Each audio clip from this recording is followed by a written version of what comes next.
Hello everyone, this is Praveen. Today I am going to demonstrate constructor injection. For this, you need to have a basic understanding of inversion of control.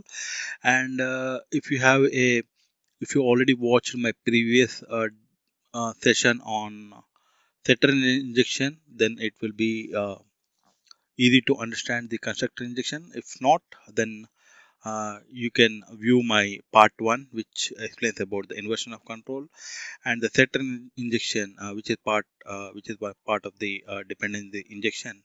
So if you go through both these links, then it will be easy to understand the constructor injection.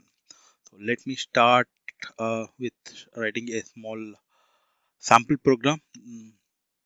So without using the Spring framework and using the Spring framework. So let's start with a new uh, sample program. This is my say car class, and I have new class. This is okay engine class. So we have engine class, and in this engine, so have say just a method, say public.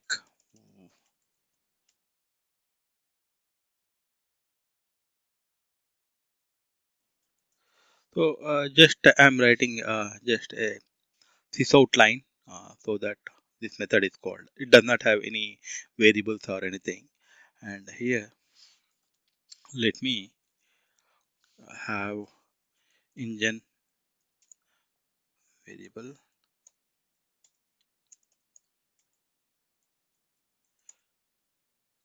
and this one I will be calling say have. So just writing call engine method. Okay. So okay, let me remove this one. Call engine. Just a method just to call the method present in the engine dot engine info.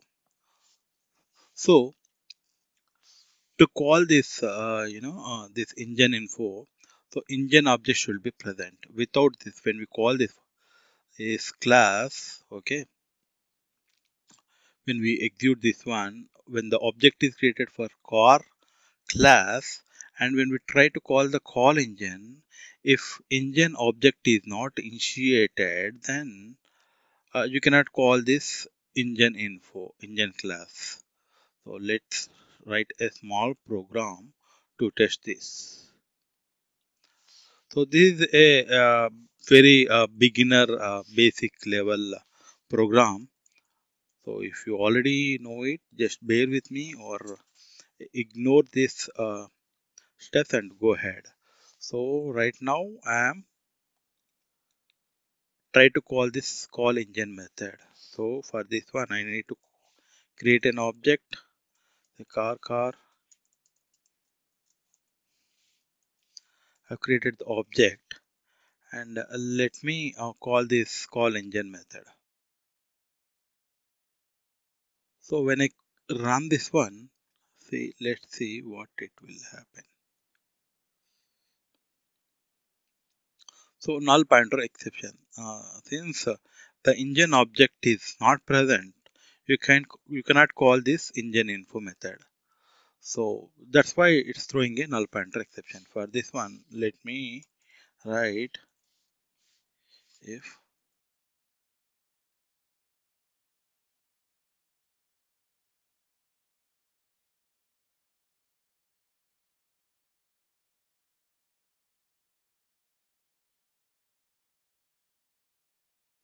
So it can be dead or not working, whatever it is. So let me run the program now. Okay.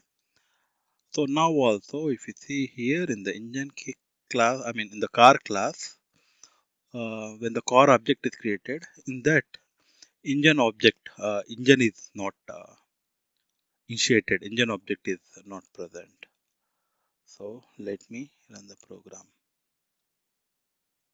So it's saying the engine is dead. So similarly, so for that one, to do this, I can do either I need to do the setter injection, uh, nothing but setter injection, or um, constructor injection. So in both the injections, it will create an object and it will inject the object into this core class object. So here, let's start with the constructor injection, and we'll go towards the setter injection slowly. So I am creating the constructor injection since we thought of using the constructor injection, right? X. So just I'm moving it downwards. So if we write this way, so here I have a engine class. When we call the car at the time of creating an object, so I will be passing the engine object, and then the I can able to do it. So let me, before this one, what I will do is engine,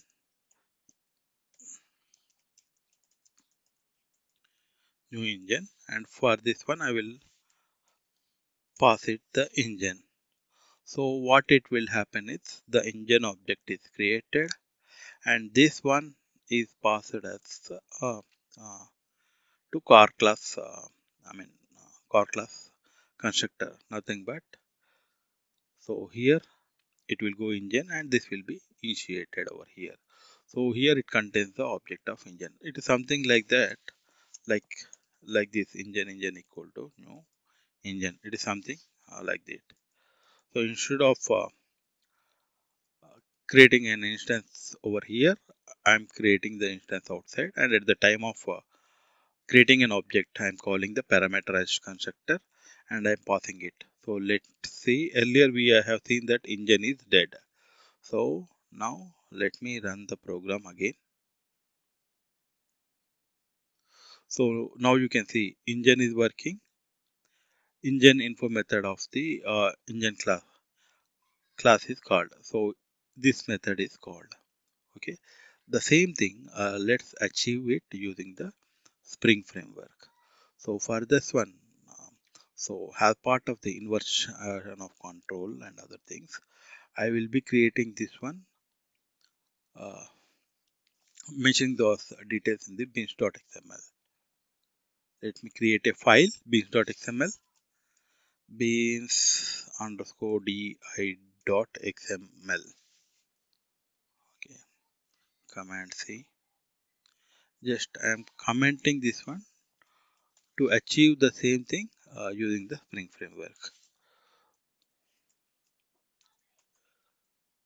So here have I created, okay, I have not created this XML file.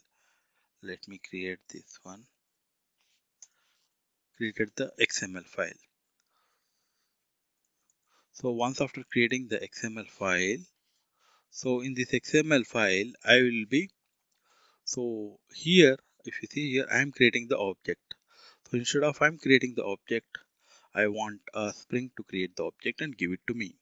So for that one, I need to provide the in the beans.xml, beans-di.xml,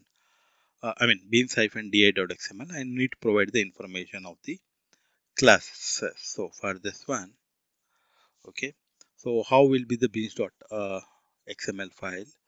So let me open the documentation, click on it, and click on core here. Okay, you copy this XSDs, paste it over here. Okay, this is the common format, so which is required. So in this one, here what we are doing, whatever we are doing, right here, we need to have a car. For the car, we need to provide the engine. So right here, we already have a constructor. Okay, okay. Here we have a bean id equal to and a class equal to, okay, what is the car class? Okay, here if you see this one, here we have a car class, car equal to new car. So for this one we need to specify the fully qualified name of the car class. So here is car, and in this one, so instead of this one, if you see this the same example, okay, let me show it in other way. Control C, Control V. Instead of doing it, I can do in this way. You see it, both are same kind of approach. If I rerun it,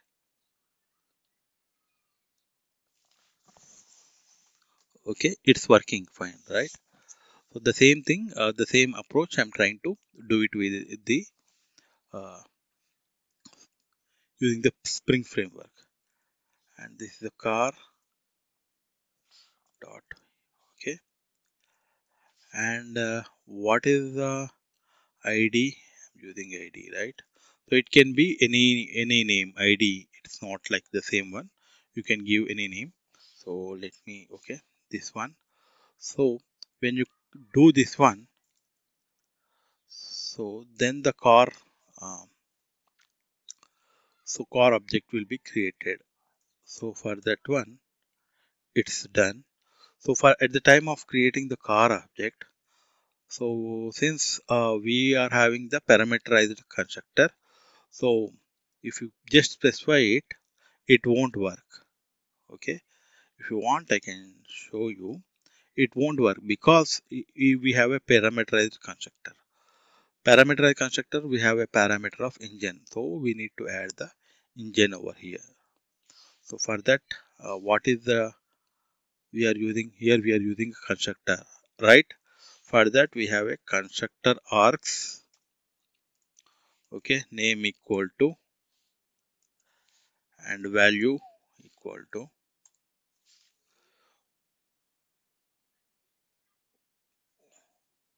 what is the name? So name, here we have a class, okay, this is a name. See, okay, this is a name,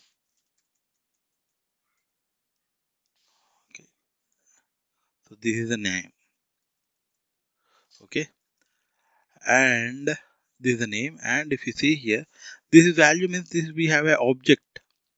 It's not like a string or any primitive, like which have some value, say string s equal to hello, or say mileage equal to 28. It's not like that. This is a class, so we need to create an instance of it and we need to provide it. For that one, what is the procedure is,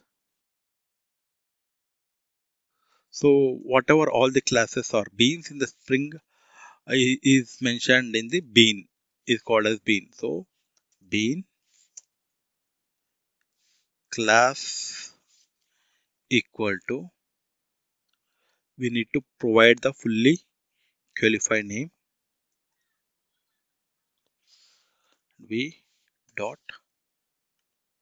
this is the engine. So here nothing but this one, this representation is nothing but the same. Both this one and this one both are same.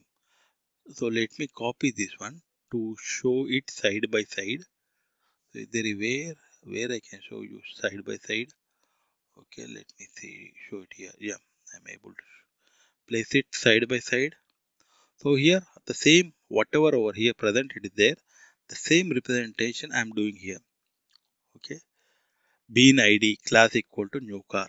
In this one, we are passing the parameter of engine, uh, which is nothing but the constructor. Okay, here we are using the constructor args and we are uh, providing the engine class, the same thing, both.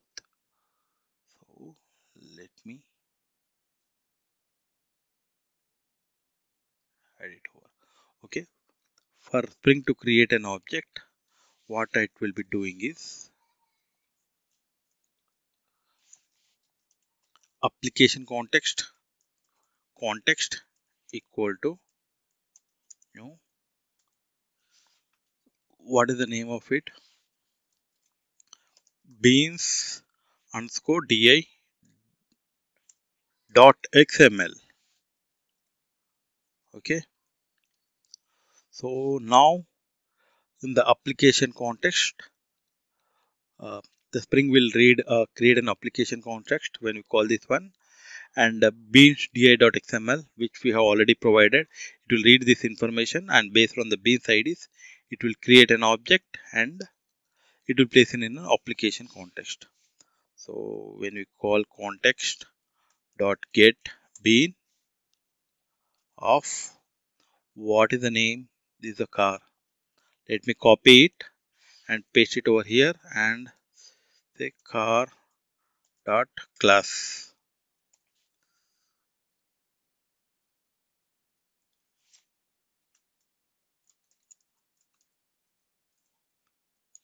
car object equal to, now I have a, this one is achieved by using this one, is achieved by using this one. So now I am calling the car dot, I have car object now, right? I will call car object dot call engine. Okay, now you can see it is working, right? So that's how we will be using the dependent constructor injection. So here, well, so if you want to use this one, okay, if we have another car class, so another car class, say let me make it as a car one,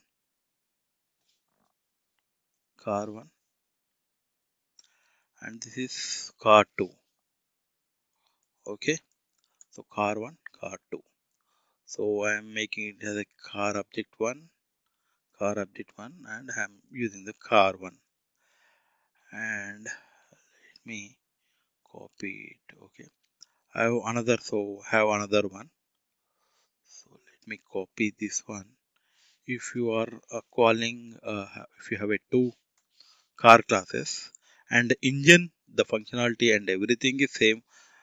The second car also having the same engine functionality, nothing but the same. I am using the same object here. But if you see it here, let me add the constructor over here.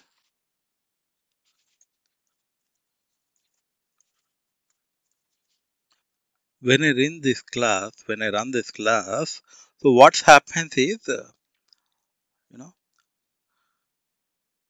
so constructor object is called created. Two constructor objects are created. Okay, and for this one construct, uh, two engine constructors are called. Nothing but two engine objects are created. So one engine object is injected into this car class. So first engine object is injected into this car class, and the second engine object is injected in the second class. Nothing but two objects, even though the functionality is same. So this will not be very. It will not be a good option if you want to do memory optimization or something like that. So since it is a common, then we can move this one outside of this one, and here I am writing id equal to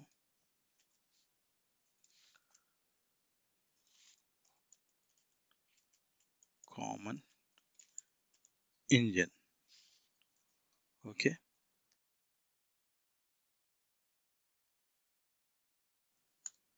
so if it is both the same, we can remove it and we can ref equal to common.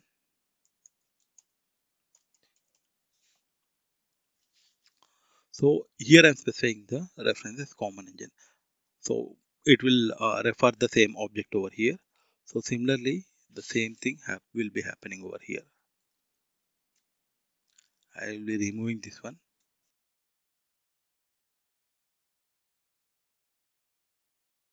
So now if you see it, there will be one object and the same object is referenced over here and here. So there will be no two objects created. Let's see here. If you see, we have two objects, right? Now if we run it,